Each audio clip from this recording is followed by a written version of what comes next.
Miscellaneous minds, never explaining the minds. Devilish grin for my alias, aliens who respond. Peddling sin, thinking maybe when you get old you realize I'm not gonna fold or demise. I don't smoke crack, motherfucker, I sell it.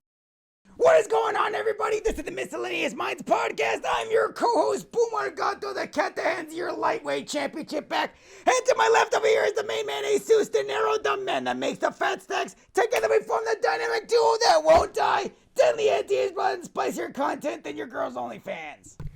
What is going on, everybody? Before getting to tonight's topic, please make sure to like, comment, hate, subscribe, DM us about the bullshit, and with that, let's get right into it. So, as my man here said, we have a lightweight championship on our hands. We got Sslam Makhachev versus Dustin Poirier. Listen, I'm pretty excited about this fight. I'm actually a fan of both of these guys. I think both of them bring a lot of dynamic work to this particular fight. And listen, I'll be honest with you, I think that both of them stand a chance. With that being said, though, I think based on the work that we saw Dustin put up against Khabib, and I know, it was a long time ago.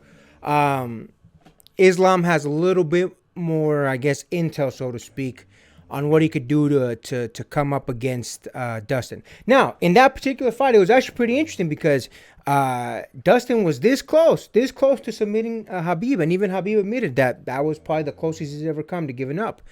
With that being said, though, what Khabib showed in that fight is what I think Sslam also brings to this fight, and it's just that determination, that will to get ahead. I think based on who they faced, based on who they've fought, very recently, the last few fights, I think Sslam's resume is deeper. I think Sslam has a lot more good names, so to speak, on his resume. So I do believe that Sslam has a bit of an advantage. Now, don't get me wrong. I don't want to count out Dustin. Dustin is a beast of a man. He has a lot of skills that I believe could make Sslam succumb to his will. But I think there's just enough in Sslam to be able to pull this one out. I think Sslam is going to be the one that's going to come out the victor. But again, this is just our initial take. So I'm going to study a little bit more and see maybe if I might change that up. I know I'm going to get a lot of Dustin haters coming on here talking a whole bunch of ish. But listen, I'll be honest with you. I'm actually a Dustin fan myself. The only reason I'm really giving Sslam the edge is because, again, that Khabib fight that he had, I believe is the reason why Sslam is going to come out ahead. I believe, again, based on that intel, Sslam is going to have someone in his camp who's directly fought with Dustin. And let's be honest, it's not like Dustin's making, huge changes in his fight, in the way that he fights, in any of his maneuvers. He's doing a lot of same stuff. In fact, he even made a joke about, don't go for the guillotine. Like, he's like, I still went for the guillotine. So, like, it's one of those things where, like, he doesn't change up the tactics that he uses going into a fight. And again, he's had a lot of success, so why should he? But with that being said, given one of the people that's training Sslam, Khabib, was there and beat Dustin, I think that's going to give Sslam the edge. What do you think about that, my man? See, that's the one thing that I'm afraid of for Dustin is the propensity to not listen to his coaches, where it seems like Sslam does take the advice of his coaches to heart. It looks like whenever his coaches tell him, hey, you need to adapt, it seems like, yeah, he is willing to adapt, whereas Dustin seems a little bit too greedy to take into his own actions if it looks good. And look, granted, I'm going to say it right now. If Dustin does actually jump the ghillie and he actually lands it and actually wins the fight, look, props to the man. Throw the roses, pour the Gatorade on. The man actually did it. He beat a man that was proficient in Sambo, one of the most hottest grappling submission systems that we've seen in recent years, more so than Brazilian Jiu-Jitsu. And the fact that he beat somebody that's arguably one of the current masters for it, not counting Hamzat. Yes, Dustin does deserve his flowers for that. But at the same time, like, it's one of those things where Dustin looked phenomenal in that fight against Benoit Saint-Denis. And to be honest, I think Dustin was kind of reeling in from Benoit's blows for a bit. And him jumping the ghillie was because Benoit got a little too greedy. And this isn't a knock on Dustin. It's not even a knock on Benoit. It was one of those things where he looked shaky for a bit, but he was able to get himself a opportune moment, and he cashed in on it. Now, that being said, I don't necessarily think he's gonna get that in on Sslam. I think it's one of those things where he's not going to be nowhere near as greedy as Benoit was in that last fight. He's not going to give him any inch or quarter or any sort of moment where he's going to be letting up. And that's where I think Dustin's going to mess up, because he doesn't really have that. I don't want to say that he doesn't take his coach's advice to heart, but nowhere near as much as Islam's is. As Islam is making a mistake and his coach is pointing him out on it, Islam was like, okay, cool, I'll try and correct it. Whereas Dustin was like, no, but I still need to jump the gilly for a bit. So I think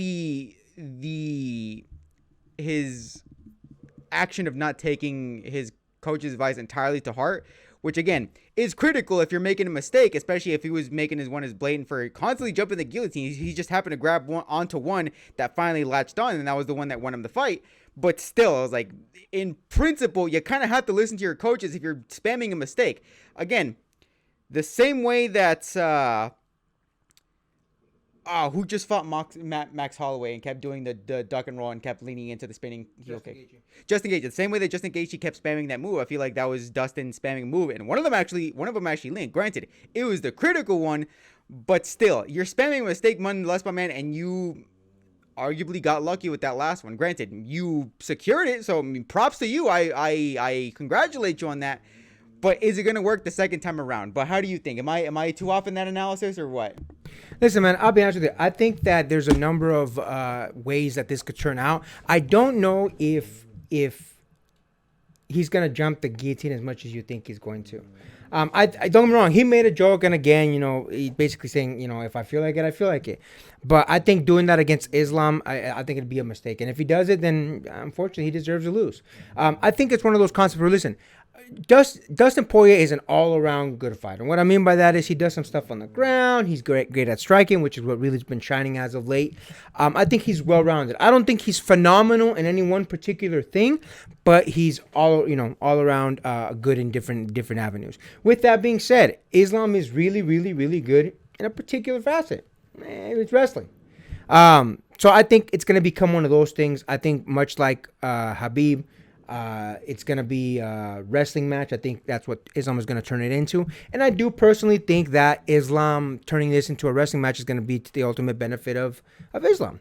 Now, with that being said, I'm not counting Dustin out in any way, shape, or form. Again, Dustin has proved, especially as of late, that his striking is very, very well. He does very, very good with it. And I do think that with those rounded punches, he's going to try and keep it on the feet as much as possible. The question is, how well can he keep it on the feet?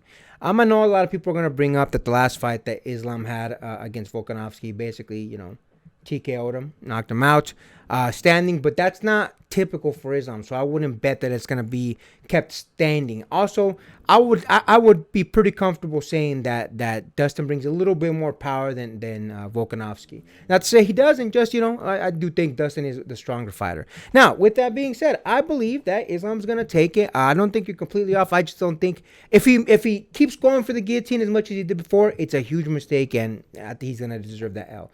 But he does need to listen to his coaches more, which is what I kind of hope to see more of in this fight. But, we'll see. We'll see how it goes. Anything else you want to add to that, my man? On a personal note, I just think probability of how the fight's going to go, I'd probably say I'd give it's a 52-48. I'd say 52 for Islam, 48 for Dustin. Again, one of them is going to have an edge, but just a very slight one. It's like it's going to be almost even, but I think one of them is just going to have a slight edge. But that's my personal analysis of how the probability of the fight's going to go. So are you picking Islam or Dustin? I would pick Islam to be the 52 and Dustin to be the 48. To be honest with you, I think that's a pretty fair analysis, my man. I think 52-48 is pretty good. I wouldn't call it 50-50, but pretty damn close to 50-50. So I think that's a great analysis. And with that, make sure to like, comment, hate, subscribe, DM us about the bullshit, and until next time, get rest and stay blessed. We'll see you on the next one.